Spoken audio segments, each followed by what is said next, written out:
for anyone who's not in art, there's a silly idea that art history is finished and that art's dead and blah, blah, blah.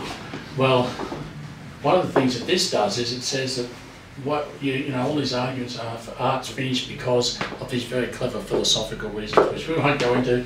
But this escapes that in a way. It says, well, we're not saying there's this big grand history that only white guys are involved in. We're not saying that. We're not saying that history is this or that or anything. But there's this idea of building, painting on top of itself continuously, and whatever that turns out to be. Yeah. I thought it was interesting that you pulled on that idea of beauty.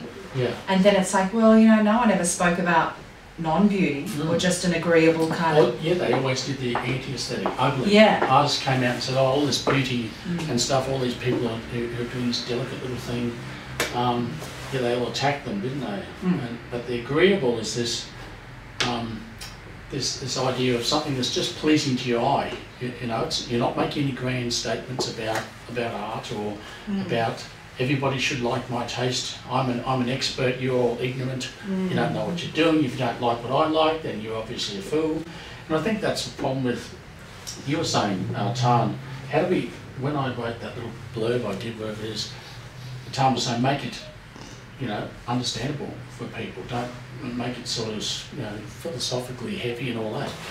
And that's, I think, a great idea, isn't it? We have all these experts who know everything about art, and everyone else who doesn't is obviously an idiot. But needs to be sharing in it too, yeah. Yeah, so the agreeable is a way for me of doing that, saying, if you like a particular work, you say, I like that. That's really, whether you call it agreeable or whatever, or pleasant or whatever, doesn't matter. But the idea is to get away from experts like Tan and I and Ali telling and Sandy. What's that? Sandy. I was just about to call you Sue. I thought, you're not Sue. Who the hell are you then? I fell apart. Sorry. I'm so sorry, Sandy. People who are on the inside telling people on the outside what they should like. And there's too much art, I think, that appears to be very clever and it's not. And also it makes it instantly inaccessible when people are baffled by the linguistics of it all. That's right. And if someone says, I like this work, they should feel comfortable about that. And they should never have to justify it. And to say, well, I like it because, and tell everyone some big sophisticated explanation why. That's the bottom line aesthetic response, isn't it? I like it. Yeah, I like it. Yeah. And sometimes a so-called expert don't even know what's going on. Sometimes I'll look at something and think, what's going on here? I have no idea. So then you kind of fall back into that thing, well, I like it, that's all I can say. And so that's one thing that Tan and Ali have been talking about too with ray gunners, ways in which we can communicate to the general public in a way that's not talking down to them, that's not assuming that because they haven't invested 10 years of study, that they somehow should be excluded. Because I think if art does that, it's not good. It's just not good art. So the hard thing is when to talk about some philosopher and mention their name without actually digging in, going down in the rabbit hole and losing everyone. You shouldn't have to. You should be able to say things very simply. But every now and then, a little idea that gives somebody somewhere to run off to is a good thing too. I think you hadn't thought about that. So they then start beavering away, and what you have done is expand their interests and their awareness. Yeah, because that's what this is really in flux, seriously in flux. Yeah. Or Tan is David, we need something written, can you write something? Yeah, just a minute. I'm trying to work out what's going on, I don't know what's going on. So, because we're trying to actually engage the debates and the histories and that, but at the same time, just make sure it's accessible and also that it's a way in which we can get free of some of those things that restrain art. Without the histories and everything, you lose something in a way. I mean, they both have this one property that they have, and that is this optical effect. Well, all three of them do. Yeah, well, it goes back. Well, Emily, of course, this is why I said to you, I don't know whether even if we could get a work of hers, we need to think about this. But she still has other things that she brings to the surface of the canvas, so they're all on a par. Yeah, well, that's what I mean. I mean, if you don't know the dreamings, the stories, the lore, as in L-O-R-E, if you don't know that, then the 9-year-old child that you're talking about We'll they read come up. it as a surface. We'll read it and- as and no, that's- and go, oh yeah. And that doesn't mean they're disrespectful to the culture, it just means that that's They what just- they get. Yeah. And they say, hey, this is really pretty, or I really like this. Mm. And that's what I think they all share. So on top of everything, that's why I mean, it's all the same, but they all share that optical property that you don't need to. You can link it to the ideas the artists are interested in, but you don't need to, and the general audience shouldn't feel threatened by having to know what that might be. It can also be just what it is. Yeah. Well, I think the recent optical stuff now is different than what they were doing in the 60s. How's that? I think it's just less. It's less about deliberately. What's the word? I don't know. Irritating the eye. You know, like where Yeah. you look at Illusional. you start going like this.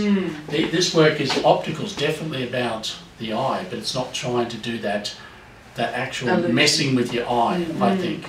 I don't Yeah. know. So. What do you think it's trying to do? I just think it's actually just being pleasant patterns to look at On the surface. on top of what the other On the artists do. surface. Because It's so interesting that on you the say surface, that. it- That's what Yeah. it's about. Yeah. This is Yeah. what the call is. yeah. I mean, it's It's a not big to say- call. Yeah. You No, too. well, it is because I mean, a great call. artists often get upset when you say, "Oh, I'm interested in this part of it." It doesn't deny that the artists have got other interests as well. I mean, it shouldn't ever be about what the artist demands or what the critic demands. It should really be about what the audience is interested in, and that audience is, of course, obviously critics. and Without artists going as well. down the beautiful Yeah. path. Well, yeah. The problem with the beautiful is it does talk about. Now I'm a lefty, so I'm kind of a bit torn here because the beautiful does talk about a community. Kant, the German philosopher, has this idea of a sensus communis, right? A community of sense. So a whole community who share a sense, which is pretty superficial. But taste in a deeper level can be, we share a taste for politics, for example. There might be a group of people say, we all share a right-wing position. Someone else might say, we're centre. Others might say we're on the left, and that can be a very good thing. You can rally around a cause, you can, get a community behind you to change things. So the beautiful's all linked to that. But it's been superficially understood by American critics in particular as being just about taste and sophistication, and labels now. Everything's branding and labels, So I'm torn a bit. Because the agreeable is about the individual. That's very much a right-wing ideology. That we are all individuals living in, and we need our own freedom, and we should not have anyone dictate to us, including government. And that's something that doesn't sit well with me at all. That's just my own personal thing. So I'm a bit torn, but I do like the idea of agreeable in the sense of, I do think that the people on the right have got this right, that we should always be thinking for ourselves as well as the community. So you really have to say, okay, is this the best thing for the community? Should we all just agree to something because it actually fits an ideological position that we've come to the party with? Or should we actually say, well, that's all well and good to save the environment, but wait a minute, I have a problem with this, and we should have the courage as individuals to stand up. And I think the agreeable's in there as well. It's saying, I like it, I'd love you to like it, but I can't demand it. What stemmed your interest? So it started with Utah last year.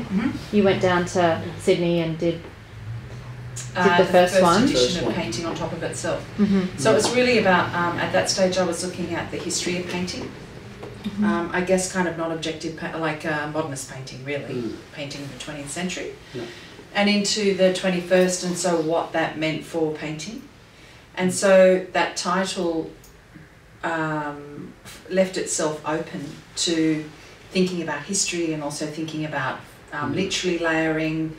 It left itself open to a lot of things. So we'd often have conversations about different subjects that or topics that we would think about, like the death of painting, or how painting, historical painting, how it evolved. And so the first one was painting as palimpsest. So that's about the idea of layering. So instead of looking at layering as in colour on top of colour, we looked at the idea of having 3 generations of painters, and we put them into the one room. So and then we kind of had it all in together. And so it was that idea of what would it look like, how they interpreting painting. So that was the first one that we had. The second one now was just another conversation that we had about. Yeah, I think that's what I mean by organic. It's just really we're putting it together as it pops into our head, because we wanted to.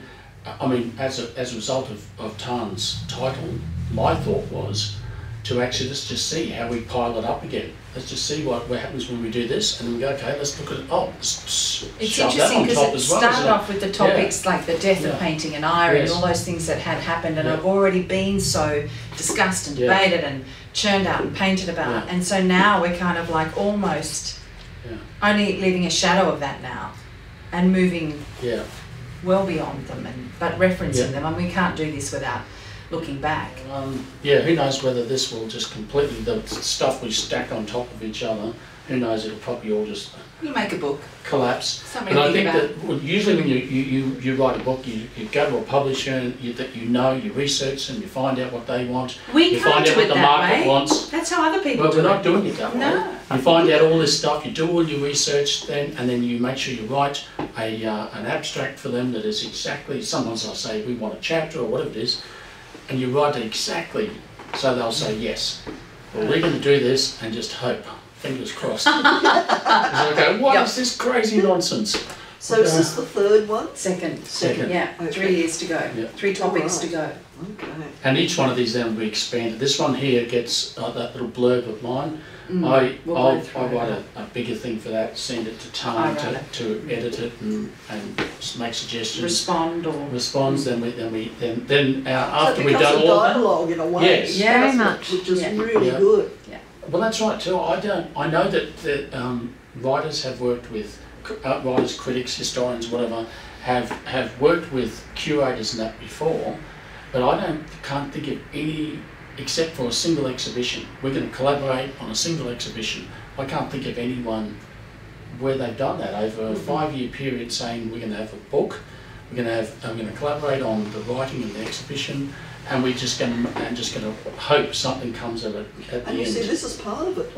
This conversation this evening is part of what you're looking at, because you're literally chewing the fat with us. Well, it's what happens in his office. It just goes for an hour solid. We're sounding boards, Yep. and then you think, oh, okay, I can do this and this and this.